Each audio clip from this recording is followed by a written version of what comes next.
কষ্টের পরেই আছে সুখ। কষ্টের পরেই আছে সুখ। আমাদের জীবনে সুখ বেশি, কষ্ট কম। কয়দিন না খেয়েছিলাম, কয়দিন বিপদে পড়ছি, কয়দিন ডাকাইতে ধরছে, এক মাসের মধ্যে অসুস্থ থাকি কয়দিন আর সুস্থ থাকি কয়দিন, এটা হিসাব করে না। অসুস্থ যে ছিল খালি এটা খেয়াল রাখে, আছে না নাই? তার মানে ইন্না মাআল উসরি ইউসরা, দুঃখের পরে আছে সুখ, মোটিভেশন, প্রাণটা আবার উদ্বেলিত হয়ে ওঠে। তাই তো আসলে তো দুঃখের পরে সুখ। এজন্য কষ্ট যখন পাবেন, অসুস্থ যখন হবেন, ওইখানেও আনন্দ করবেন, কারণ সামনে আরাম আসতেছে। সুবহানাল্লাহ পড়েন। মুমিনের হারাবার কিছু নাই, দুঃখ পাওয়ার কিছু নাই। মুমিন অসুস্থ হলে অসুস্থতার মাধ্যমে তার রোগের মাধ্যমে তার গুনাহ ঝরে যায়, সে আল্লাহর কাছে প্রিয় হয়ে ওঠে। তা আমাদেরকে কেউ হারাইতে পারে? কথা বলেন, আমাদের কেউ ভয় দেখাইতে পারে? মোটিভেশনাল সূরা, সূরাতুল ইনশিরাহ আর সূরাতুদ দুহা। এখানে অনেক হিউজ মোটিভেশন আছে।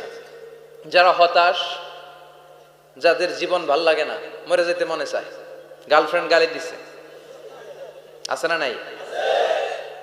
আবার বয়ফ্রেন্ড গার্লফ্রেন্ডের গালি দিছে, এ ওড়না পেঁচায়া ফ্যানের মধ্যে ঝুলে আত্মহত্যা করে। কত বড় পাগল, তুই মরলি কেন? গালি দিছে তো কি হয়েছে? হ্যাঁ, বুঝতে চায় না, হতাশ হয়ে যায়। আর বয়স কম তো, ইচড়ে পাকা, অল্পতে কাবু হয়ে যায়। এই সূরাগুলো পড়ে না। এখানে আশার বাণী আছে।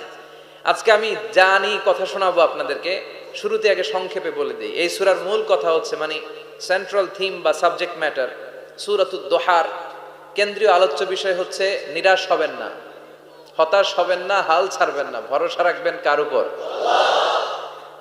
মুমিনরা নিরাশ হয়, হতাশ হয়, হাল ছাড়ে নাকি ভরসা রাখে? কার উপর ভরসা? কার উপর? না নৌকার উপর, ধানের শীষ, নাঙ্গল, হাত পাখা, দাড়িপাল্লা? ভরসা থাকবে একজনের উপর। চিল্লায় বলেন, তিনি কে? Never be sad, never lose hope. Every time you feel like you cannot go on, you feel so lost that you are so alone. Don't despair and never lose hope, 'cause Allah is always by your side. Insha'Allah, Insha'Allah, Insha'Allah, you'll find your way. Insha'Allah, Insha'Allah, Insha'Allah, you'll find your way. Every time you feel like you cannot go on, you feel so lost that you are so alone. Don't despair and never lose hope, 'cause Allah is always by your side. Insha'Allah, pardon? Insha'Allah, Insha'Allah, you'll find a way. Insha'Allah, Insha'Allah, Insha'Allah, you'll find a way. ঠিক কি না? কি সুন্দর nasheed. Never lose hope, you will find your way. তুমি তোমার পথ খুঁজে পাবে। আমাদেরকে পথ দেখায় কে? আল্লাহ। এজন্য সূরাতুদ দুহার কেন্দ্রীয় আলোচ্য বিষয় হচ্ছে হতাশ হওয়া যাবে না, নিরাশ হওয়া যাবে না, হাল ছাড়া যাবে না, ভরসা রাখতে হবে একজনের উপরে। চিৎকার করে বলেন, তিনি কে? আল্লাহ।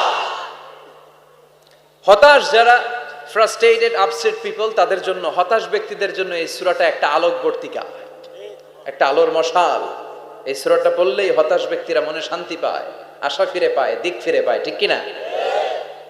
এই সূরাটা নাজিল হওয়ার একটা ব্যাকগ্রাউন্ড আছে, শুনবেন। বিষ্ণু ঈসা ইসলামের কাছে যখন ওহী নাজিল হতে শুরু করলো, বিষ্ণু ঈসা ইসলাম ওহীর কথাগুলো পৌঁছে দিতে লাগলেন। যাই নাজিল হতো বিষ্ণুনবী পৌঁছে দিতেন। বিশ্বনবী সাহাবাদের কাছে শেয়ার করে দিতেন, যেটাই নাজিল হতো তিনি পৌঁছে দিতেন, যেটাই, কারণ আল্লাহর আদেশ, ইয়া আইয়ুহার রাসূল বাল্লিগ মা উনজিলা ইলাইক, ও নবী আপনার কাছে আমি ওহী থেকে যা নাজিল করি সব পৌঁছে দেন, একটাও গোপন করা যাবে। আল্লাহর কাছ থেকে বিশ্বনবী যে সমস্ত মেসেজ, ইনফরমেশন, তথ্য, রেভেলেশন, ওহী পেয়েছে, একটাও কি বিশ্বনবী গোপন করেছে? সব প্রকাশ করে গিয়েছে, সব শেয়ার করে গিয়েছে।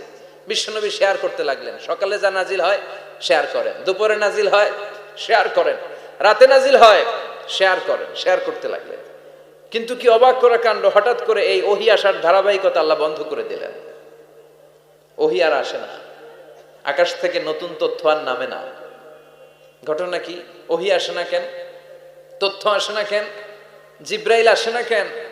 কোন বর্ণনায় এসেছে 15 দিন, কোন বর্ণনায় 1 মাস, 3 মাস, এমনকি 6 মাস পর্যন্ত বর্ণনা পাওয়া যায় যে বিশ্বনবীর কাছে 6 মাস ওহী আসে নাই। বিশ্বনবী তো অবাক, ঘটনা কি? ওহী নামে না কেন? আর ওহী না আসলে তো বিশ্বনবী শেয়ার করতে পারে না। এতদিন যা আসতো বলে বেড়াতো, এখন আসেও না, বলতেও পারে না। কাফির মুশরিকরা বিশ্বনবীর গালি দিতে শুরু করলো, মুহাম্মদের রব মুহাম্মদের ভুইলা গেছে, মুহাম্মদের আল্লাহ মুহাম্মদের ছেড়ে দিয়েছে। বিশ্বনবীর চাচি আবু লাহাবের স্ত্রী উম্মে জামিল বলতে শুরু করলো, কি মুহাম্মদ, তোমার শয়তানটা তোমার কাছে আসে না? না, শয়তান দ্বারা তিনি জিব্রাইলকে বুঝিয়েছেন যে তোমার জিব্রাইল তোমার কাছে আসে না। এভাবে সবাই গালমন্দ করতে শুরু করলো যে মুহাম্মদের আল্লাহ মুহাম্মদকে ভুলে গিয়েছে। বিষ্ণু ইসা ইসলাম নিজেও হতাশ হয়ে গেলেন, কি রে ওহী আসে না কেন? আমার কোনো ভুল হচ্ছে না তো? আমার কোনো অপরাধ হয়ে গেল না তো? আল্লাহ কি আমার উপর অসন্তুষ্ট হয়েছেন? আল্লাহ কি আসলেই আমারে ভুলে গেছেন? আল্লাহ কি আমাকে ত্যাগ করেছেন? তিনি কি আমার উপর রেগে আছেন? আমরাও মাঝে মাঝে এরকম হতাশ হয়ে পড়ি। এরকম হতাশ লোক আছে না নাই? কিরে আমার দোয়া কবুল হয় না কেন? আল্লাহ আমার ডাকে সাড়া দেয় না কেন? আমার জীবনে এত দুঃখ কেন? আমার জীবনে তো ভালো কিছু হয় না, খালি সব কষ্ট আমার কেন? এরকম আছে না নাই? এরকম হতাশদের জন্য এই সূরাটা একটা আলোকবর্তিকা, মোটিভেশনাল সূরা। আলহামদুলিল্লাহ পড়েন।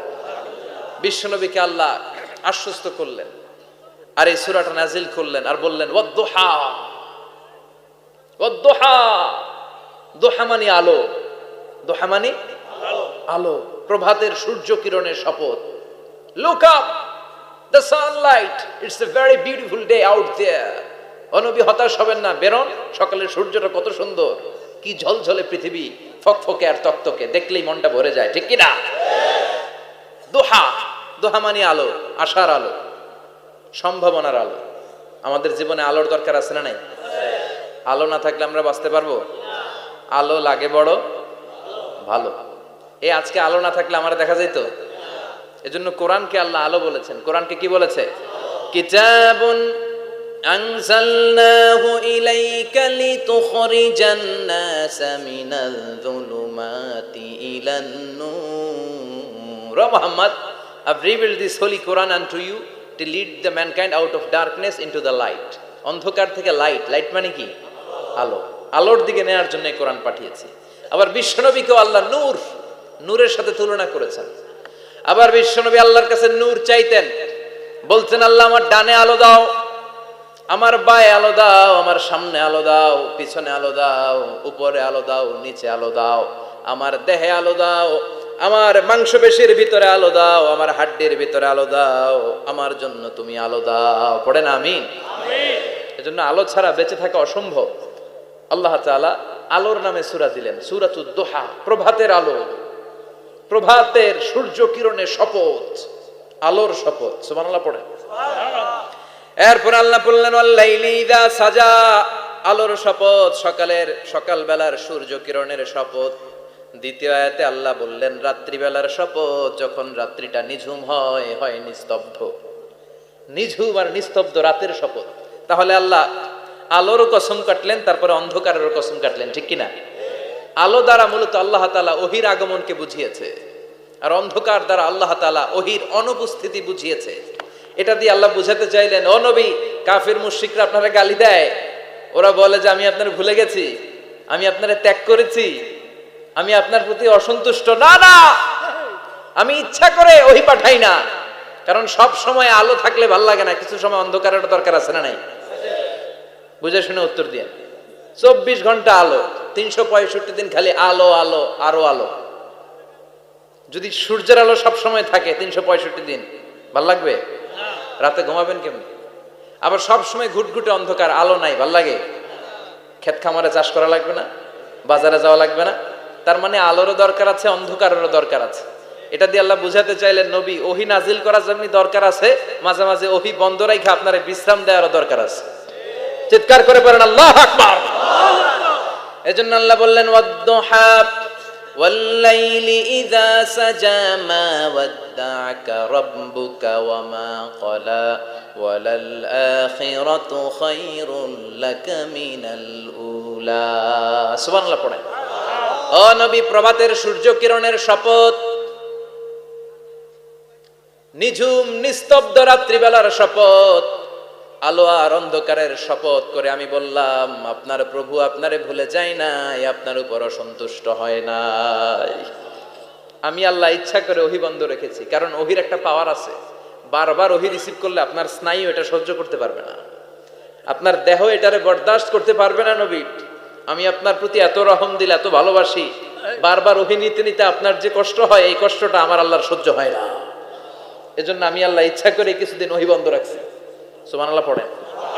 তার মানে এই নয় যে আমি আপনারে ভুলে গিয়েছি, আমি আপনারে ছেড়ে দিয়েছি। আরে নবী, আমি তো আমার নামের সাথে আপনার নামকে জুড়ে দিয়েছি। লা ইলাহা ইল্লাল্লাহ মুহাম্মাদুর রাসূলুল্লাহ। যেখানে আমার আল্লাহর নাম সেখানেই বিশ্ব নবীর নাম আছে না নাই? আজান যখন দেই আল্লাহু আকবারের পরে বিশ্ব নবীর নাম আছে না নাই? একামতে আছে না নাই? আবার আল্লাহর জন্য যখন সালাত আদায় করি শেষ বৈঠকে বিশ্ব নবীর উপর দুরূদ আছে না নাই? রাফা'না লাকা যিকরাক। ও নবী, আপনার নামকে আমি অনেক উপরে তুলে ধরেছি। আমার নাম যেখানে আপনার নাম ওইখানে, গোটা বিশ্বব্যাপী আপনার নাম ছড়ায় যাবে। ওরা আপনারে গালি দেয় কবি বলে, ওরা গালি দেয় গণক বলে, ওরা বলে আপনি আফতার লেস কাটা। আসলে যারা আপনারে গালি দেয় ওরাই লেস কাটা। ওরা আপনারে বলে আপনি নির্বংশ, আপনার ছেলেগুলো বেঁচে নাই, মেয়ে বেঁচে আছে, আপনার নাম নেয়ার কেউ থাকবে না। ওই আবু জাহেল, উতবা, সাইবা, ওদের নাম নেয়ার কেউ থাকবে না। আপনি লেস কাটা নন, আপনি নির্বংশ নন। ইন্না শানিয়াকা, চিল্লায় বলেন ইন্না শানিয়াকা। যারা আপনারে গালি দেয়, যারা আপনারা নিয়ে কটু কথা বলে, ওরাই লেস কাটা, ওরাই নির্বংশ। ওদের বংশকে আমি আল্লাহই নির্বংশ করে ছাড়ি। চিল্লায় বলেন ঠিক কিনা? ও নবী, মা ওয়াদ্দা'আকা রাব্বুকা ওয়া মা ক্বালা। আপনার রব আপনারে পরিত্যাগ করে নাই, আপনারে ভুলে যায় নাই, আপনারে ছেড়ে দেয় নাই। আপনার রব ইচ্ছা করেই ওহী নাজিল বন্ধ করে রেখেছে। আমি ইচ্ছা করেই আপনারে প্রেসার দিতে চাই নাই গো নবী, কারণ ওহী রিসিভ করা অনেক কঠিন। এটা আস্তে আস্তে আপনি অভ্যস্ত হবেন। সুবহানাল্লাহ পড়ে। ওহীর একটা পাওয়ার আছে না নাই? আমরা তো কি মজায় মজায় কোরআন পাইছি। এই যে কি সুন্দর কোরআন নিয়ে বসে পড়ি, তাফসীর করি, কি মজার কোরআন। আহা, এই কোরআনটা রিসিভ করতে যে বিশ্বনবীর কত কষ্ট হয়েছে। এই কোরআনকে আল্লাহ বলেছেন এটা কাউলান সাকিলা, very heavy and weighty word. এটা অনেক ওজনওয়ালা কথা। ইন্না সানুলকি আলাইকা কাউলান, এটার অনেক ওজন। এই কোরআনটা যদি পাহাড়ের উপরে নাজিল করা হতো, পাহাড়গুলো দুমড়ে মুচড়ে ভেঙে টুকরো টুকরো হয়ে খান খান হয়ে যেত। ঠিক কি না? এত কঠিন বানিয়ে এটা। ও নবী, আমি আলোর সাথে ওহীর মিল ঘটিয়েছি, আলো দিয়ে ওহীকে বুঝিয়েছি। সূর্যের যেমনি কিরণ আছে, তেজ আছে, এই ওহীরও একটা তেজ আছে। এই তেজ, এই কিরণ আপনি সব সময় সহ্য করতে পারবেন না। এজন্য আমি ইচ্ছা করে কিছুদিন ওহী নাজিল করা বন্ধ করে রেখেছি। সুবহানাল্লাহ পড়েন। ইচ্ছে করে আমি নাজিল করি নাই। সব সময় নাজিল হলে আপনার ভাল লাগতো না। বুখারীর বর্ণনা, মা আয়েশা বলতেন শীতের রাতে, কনকনে মাঘ মাসের শীতের রাতে যখন বিশ্বনবীর উপর কোরআনের আয়াত নাজিল হতো, বিশ্বনবী ঘেমে ঘেমে একাকার হয়ে যেতেন। হাত্তা লা ইয়াতাফাসসাদু জাবিনুহু আরাকান, বিশ্বনবীর দাড়ি আর থুতনি বেয়ে ঝরঝর করে পানি পড়তো। আমরা কম্বল গায়ে দিয়ে থাকি আর বিশ্বনবী ঘামে। সুবহানাল্লাহ কইবেন না? এটা কওলান সাকিলা, অনেক ওজনওয়ালা কথা। আবার বিশ্বনবী যখন ওটের উপরে বসে থাকা অবস্থায় কোরআনের আয়াত নাজিল হতো, ওটের বুকটা মুহূর্তের মধ্যে বালুর মধ্যে, জমিনের মধ্যে লেগে যেত। ঘোড়ায় চড়া অবস্থায় বিশ্বনবীর কাছে যখন কোরআন নাজিল হতো, ঘোড়ার পা গুলো মরুভূমির বালুতে দেবে যেত। মাঝে মাঝে বিশ্বনবী সাহাবাদের রানের উপরে, পায়ের উপরে মাথা দিয়ে শুয়ে পড়তেন, ক্লান্ত শ্রান্ত। যায়েদ বিন হারেসা, বিশ্বনবীর পালক পুত্র, তার পায়ের উপরে মাথা রেখে বিশ্বনবী একবার কথা বলতে বলতে ঘুমিয়ে পড়লেন। ঘন্টাখানিক ঘুমালেন। যায়েদ বিন হারেসা বলে, আমার কাছে তেমন কোনো কষ্টই হচ্ছে না, বিশ্বনবীর মাথাটা খুব বেশি ওজন মনে হচ্ছে না। ঘন্টা খানিক পর বিশ্বনবী চোখ খুললেন, আর খোলা মাত্রই ওনার উপর ওহী কোরআনের আয়াত নাজিল করতে শুরু করলো। কে? যায়েদ বিন হারেসা বলে, যখনই কোরআনের আয়াত নাজিল হতে শুরু করলো আমার মনে হচ্ছে বিশ্বনবীর মাথাটা 50-60 কেজি ওজন বেড়ে গিয়েছে। বিশ্বনবীর মাথার ওজনে আমার পায়ের রান ফেটে যাবে, আমার পায়ের হাড্ডি ফেটে যাবে, আমার পাটা ভেঙে খান খান হয়ে যাবে মনে হচ্ছিল। তার মানে কোরআনের আয়াত যখন নাজিল হয় বিশ্বনবীর উপর একটা প্রেসার আছে না নাই? এজন্য আল্লাহ বললেন, নবী আমি আপনার ভুলে যাই নাই। কাফেররা যেমনি আপনারে গালি দেয় যে আমি আপনারে ভুলে গিয়েছি, আপনার উপর আমি অসন্তুষ্ট, নেভার, অসম্ভব। আমি আপনার উপর কখনো অসন্তুষ্ট নই, বরং আমি ইচ্ছা করি আপনার উপর থেকে প্রেসার কমিয়ে দেওয়ার জন্য কয়েকদিন ইচ্ছা করে আপনারে ছুটিতে রাখছি। সুবহানাল্লাহ পড়েন, যাতে করে আবার এনার্জি গায়ে নেওয়ার পরে নতুন করে কোরআনের আয়াত রিসিভ করার জন্য আপনি সক্ষম হন। চিল্লায় পড়তে হবে আল্লাহু আকবার। এজন্য আল্লাহ বললেন, ওয়াদ-দুহা ওয়াল-লাইলি ইযা সাজা মা ওয়াদ্দা'আকা রাব্বুকা ওয়া মা ক্বালা ওয়ালাল আখিরাতু খায়রুল লাকা মিনাল উলা। এরপর আল্লাহ বললেন, নবী ওয়ালাল আখিরাতু খায়রুল লাকা মিনাল উলা, and verily indeed the hereafter is far better for you than this dunya. এই দুনিয়ার চেয়ে আপনার জন্য আখিরাতটা অনেক দামি। খায়রুল লাকা মিনাল উলা, এই দুনিয়ার চেয়ে আখিরাতটা অনেক শ্রেষ্ঠ। এতে আল্লাহ বললেন দুনিয়ার চেয়ে আখিরাত শ্রেষ্ঠ, আর এক আয়াতে আল্লাহ বললেন দুনিয়ার চেয়ে আখিরাত হলো স্থায়ী। ঠিক কি না? বাল তু'ফিরুনাল হায়াতাদ দুনিয়া ওয়াল আখিরাতু খায়রুন ওয়া আবাকা। তোমরা দুনিয়ার জীবন নিয়ে পাগল পাড়া হয়ে থাকো, আল্লাহ বললেন দুনিয়ার জীবনের চাইতে আখিরাতের জীবন শ্রেষ্ঠ এবং স্থায়ী। ঠিক কি না? কার কথা? দুনিয়া স্থায়ী না আখিরাত স্থায়ী? দুনিয়া শ্রেষ্ঠ না আখিরাত শ্রেষ্ঠ? কিন্তু আমরা কোনটার পিছনে দৌড়াই? খালি দুনিয়া দুনিয়া। দুনিয়া কে মজা লে লো, দুনিয়া তোমারি হ্যায়, কিন্তু জান্নাত কে মজা লে লো, জান্নাত তোমারি হ্যায়, ওইটা কয় না? আছে না নাই? দুনিয়ার পেছনে পাগল হয়ে আমরা পড়ে থাকি। এই দুনিয়ার জীবনটা একটা মায়াজাল, এটা একটা মরিচিকা। এই মরিচিকা, এই ধোঁকা, এই লালসা আর এই মায়াজালের পেছনে আমরা ছুটছি। ছুটতে ছুটতে হুট করে একবার কবরের ভিতরে ঢুকতে হবে। কথা বলেন, তখন আমাদের টনক নড়বে। এজন্য দুনিয়া মুমিনদের জন্য শ্রেষ্ঠ আর স্থায়ী জায়গা নয়। মুমিনের আসল জায়গা হচ্ছে আখিরাত। মুমিনের শান্তি আর কল্যাণের জায়গা হচ্ছে আখিরাত। জান্নাত হচ্ছে মুমিনের শেষ ঠিকানা। চিৎকার করে বলেন ঠিক কি না? সেটাই বিশ্বনবীরে বললেন, নবী কাফির মুশরিকদের কথা আপনি কান দিবেন না, ওদের কথায় হতাশ হবেন না, নিরাশ হবেন না, হাল ছাড়বেন না, ভরসা রাখবেন কার উপর? কারণ ওয়ালাল আখিরাতু খায়রুল লাকা মিনাল উলা, এই দুনিয়ার জীবন ক্ষণস্থায়ী জীবন, চিরকালীন জীবন হলো আখিরাত। নবীরে কিভাবে আশ্বাস দিতেছে দেখছেন, অ্যাসিউরেন্স করতেছে, কনফার্মেশন। এই সূরাটা যে শান্তির সূরা, মোটিভেশনের সূরা, অনুপ্রেরণার সূরা, ইন্সপাইরেশন যে জায়গায়, প্রতিটা আয়াতে আপনি ইন্সপাইরেশন পাবেন। তো প্রতিটা আয়াতে আপনি উজ্জীবিত হবেন, সজীব হবেন, এনথিউজিয়াস্টিক এন্ড এনার্জেটিক হবেন, আপনি এনার্জি ফিরে পাবেন। আলহামদুলিল্লাহ পড়েন। এরপর বিশ্বনবীর আরো খুশি করার জন্য আল্লাহ বললেন, ওয়ালা সাউফা ইউতিকা রাব্বুকা ফাতারদা। ও নবী, অচিরে এমন এমন জিনিস আমি আপনারে দান করব, এগুলো পেয়ে আপনি খুশি হয়ে যাবে। কে বলে? কারে বলে? শুনতেছেন? বুঝতেছেন? কষ্ট হচ্ছে না তো? ওয়ালা সাউফা ইউতিকা রাব্বুকা ফাতারদা। অচিরেই এমন এমন জিনিস আমি আল্লাহ আপনারে দান করবো। ওরা আপনারে গালি দেয়, ওদের কথা আপনার মন খারাপ, আপনি হতাশ, ভয় পাবেন না নবী, হতাশ হবেন না, নিরাশ হবেন না, আমার উপর ভরসা রাখেন না। এমন এমন জিনিস আমি আপনারে দেব, ফাতারদা, ওগুলো পেয়ে আপনি খুশি হয়ে যাবেন। সুবহানাল্লাহ পড়ে। আল্লাহর কাজই হলো বিশ্বনবীরে খুশি রাখা। Verily I'm gonna give you something that will make you happy. এমন জিনিস আপনারা দিব নবী, আপনি খুশি হয়ে যাবেন। আল্লাহর কাজই হচ্ছে বিশ্বনবীরে খুশি রাখা। যেখানে বিশ্বনবীর মন খারাপ, ওইখানে বিশ্বনবীর আল্লাহ আছে না নাই? বিশ্বনবীর উপাধি দিয়েছেন আল্লাহ হাবিবুল্লাহ। কি দিয়েছে? আর সাইয়েদনা ইব্রাহিমের উপাধি খলিলুল্লাহ। দুইজনই আল্লাহর প্রিয়, দুইজনই উলুল আজমি মিনার রসুল। কিন্তু খলিল মানেও বন্ধু, হাবিব মানেও বন্ধু। খলিল মানে এমন বন্ধু যেই বন্ধু আল্লাহরে খুশি করার জন্য কাজ করে, আর হাবিব মানে এমন বন্ধু যেই বন্ধুরে খুশি রাখার জন্য আল্লাহ নিজেই কাজ করে। কি শান, কি মান এই নবীর, আর ওই নবীরে গালি দেয়। এগুলো জাহান্নামের নরকীট আর পিতৃ পরিচয়হীন জারদ সন্তান। As a father, as a teacher, as a commander, as a lawgiver, as a lawmaker, as a reformer of the society, Muhammad is the superman of the world. উনি সুপারম্যান, উনি অসাধারণ ব্যক্তিত্ব, আনপ্যারালাল পার্সোনালিটি। ওনার জীবনী নিয়ে পড়া শুরু করলে এটা শেষ হয় না। বিয়ন্ডলেস, বাউন্ডলেস, বটমলেস, এটা তলাবিহীন সাগর। বিশ্বনবীর জীবনী একটা সাগর, কিন্তু সাগরের কি নাই? সুবহানাল্লাহ কইবেন না? এই বিশ্বনবীর খুশি রাখা কার কাজ? যেখানে বিশ্বনবী হতাশ, যেখানে বিশ্বনবীর মন খারাপ, বিশ্বনবীর মন ভালো করে দেয় কে?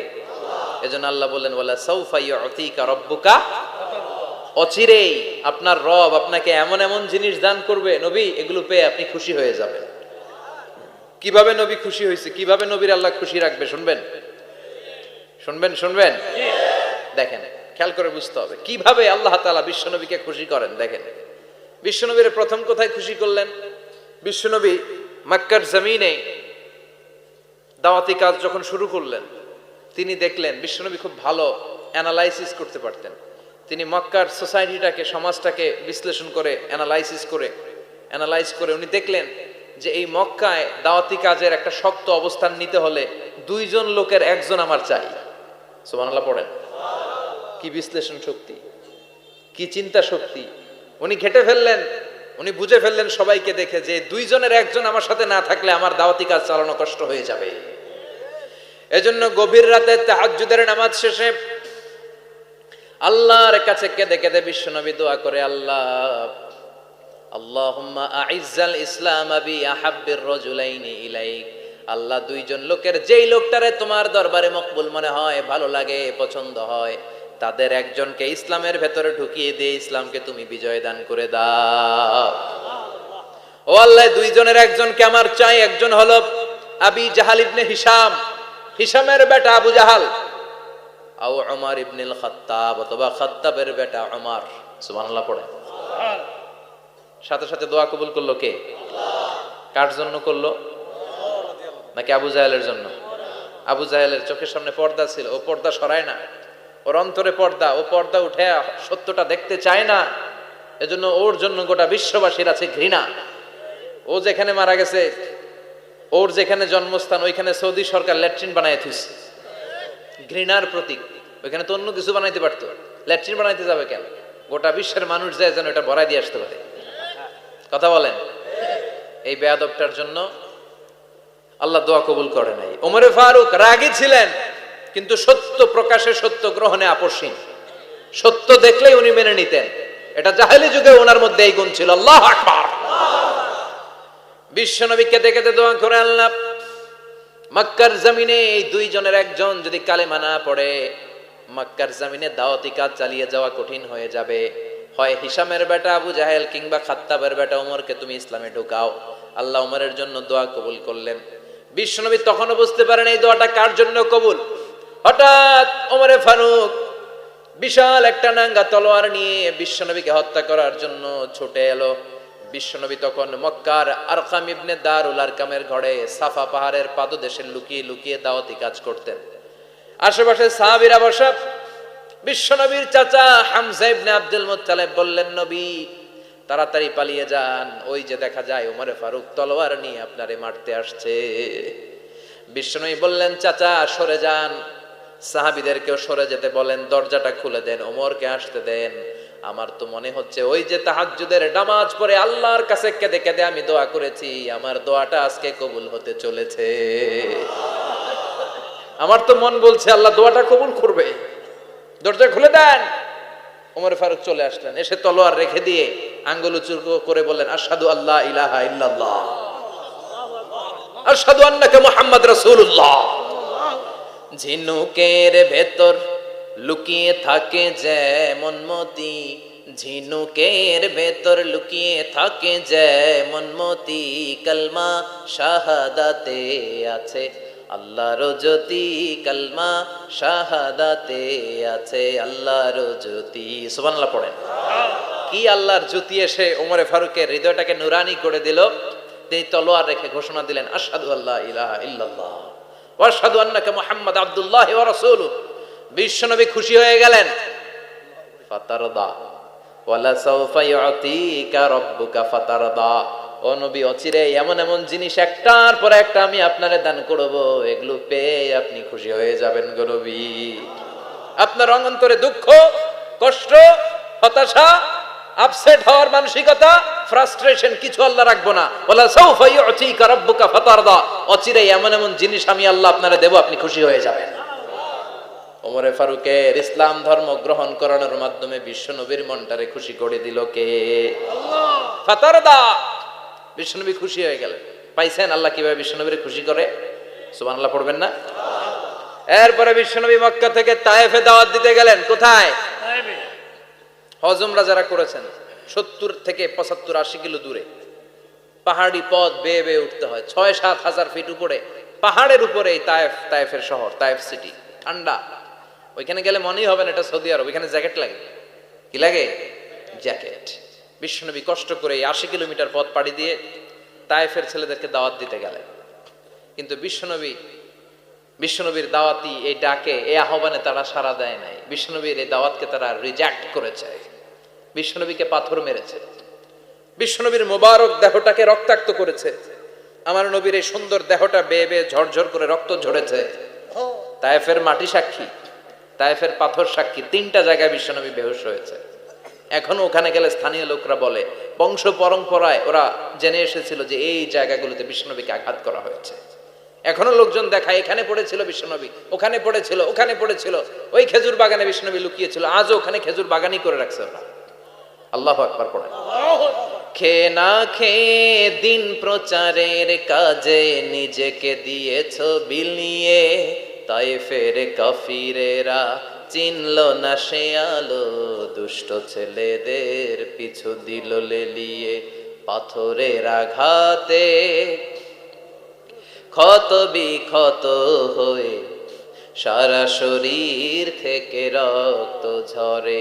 হে রাসূল, তোমাকে ভুলি আমি কেমন করে, হাজার ব্যথা বেদনার পরে। ফিরে আসনি তুমি আপন ঘরে, দিনের আলো তুমি ছড়িয়ে দিতে। চলে গেলে মদিনায় মক্কা ছেড়ে। হে রাসূল, তোমাকে ভুলি আমি কেমন করে। হে রাসূল, তোমাকে ভুলি আমি কেমন করে। ঠিক কি না? পাথর মেরে বিশ্বনবীকে রক্তাক্ত করা হলো। বিশ্বনবী রক্তাক্ত। বিশ্বনবীর সাহাবা সাইয়েদনা যায়েদ রাদিয়াল্লাহু তাআলা আনহু কুয়া থেকে পানি এনে বিশ্বনবীর গা থেকে রক্তগুলো ঝেড়ে ফেলে দেয়। বিশ্বনবীর গায়ের মধ্যে পানি দিয়ে হাত পাগুলো ধুইয়ে দেয়। বিশ্বনবী কাঁদে। আহা, কাঁদে। রহমতের নবী কাঁদে, আরেকজনের জন্য কাঁদে, নিজের কোনো লাভ নাই। মায়ের খাইছে, ওরা যেন বাঁচে জাহান্নামের আগুন থেকে। সুবহানাল্লাহ কইবেন না? ওদেরকে বাঁচাইতে আসছিল জাহান্নামের মায়ের থেকে, জাহান্নামের শাস্তি থেকে। ওদেরকে বাঁচানোর জন্য নবী মায়ের খেয়েছে। চিল্লায় এখন ঠিক কি না?